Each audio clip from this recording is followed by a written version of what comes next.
Terima kasih saudara sahabatku di media yang selalu setia menemani kita. Poin penting hari ini sangat menggembirakan. Yang pertama dulu stok serap beras.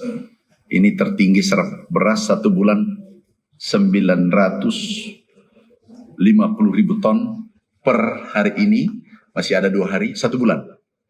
Itu baru 1 bulan April. Clear ya, bulan April serapannya 1 juta ton. Sekarang 950. Tadi pagi 50.000 ton, berarti 2 hari mungkin 100.000 ton. 2 hari berarti 1.050.000 ton. Itu kebanggaan kita. Dan mungkin 20-30 tahun nggak pernah terjadi. 1 juta. 5 tahun terakhir, 5 tahun terakhir hanya 1,2 juta 1 tahun. Ini 1 bulan per hari ini 950.000 ton. Nah itu berita gembira. Kita menghadapi kondisi yang sama, climate change, perubahan iklim global, dan itu luar biasa dampaknya pada seluruh negara di dunia. Yang terpukul adalah sektor pertanian. Kita menghadapi hal yang sama. Suhu tinggi, luar biasa panas, sehingga produksinya turun. Dan yang kondisi petaninya diprediksi akan berkurang. Karena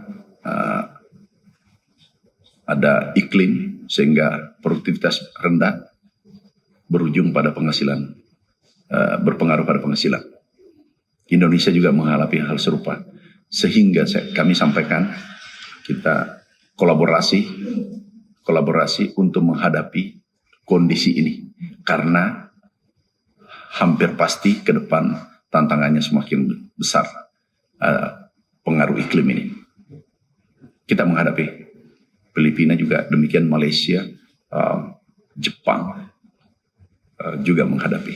Kita bersyukur karena mampu kita memitigasi risiko atau dampak iklim yang kita hadapi tahun lalu. Kita bersyukur.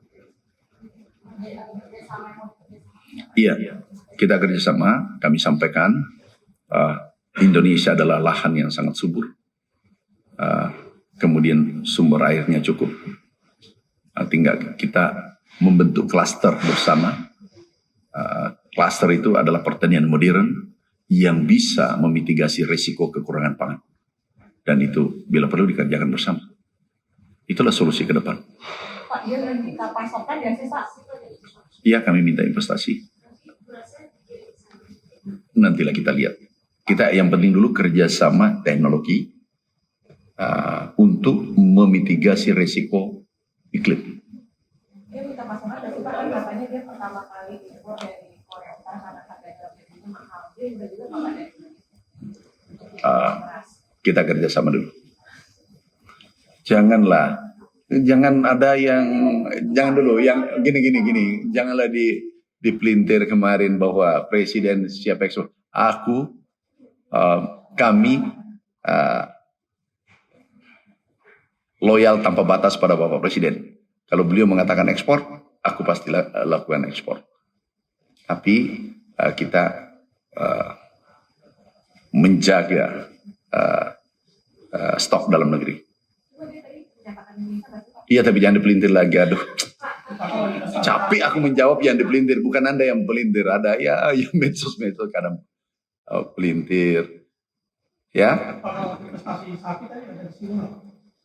Kita yang kami tawarkan tadi CPO, susu diminta untuk masuk ke Indonesia kan kita masih butuh banyak susu. Aku katakan oke, tapi aku tingkatkan ekspor CPO palm oil ke Jepang.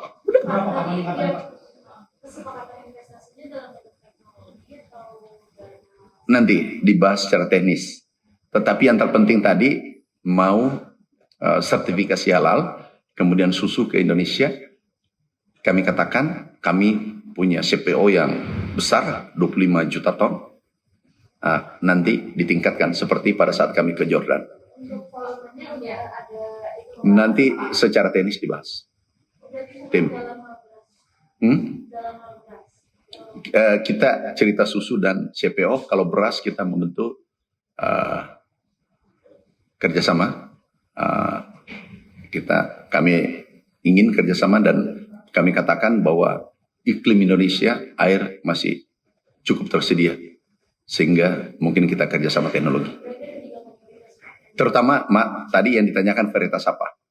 Yang ditanyakan varietas apa yang ditanam sehingga bisa tahan. Satu varietas yang tahan kekeringan.